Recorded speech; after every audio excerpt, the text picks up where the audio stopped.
আমরা এখন যে নদীটিতে আছি এই নদীটির নাম হলো শেলা নদী।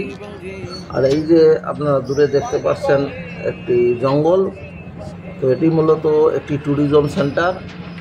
এই ট্যুরিজম সেন্টারটির নাম আন্দারমানিক ইকো ট্যুরিজম সেন্টার।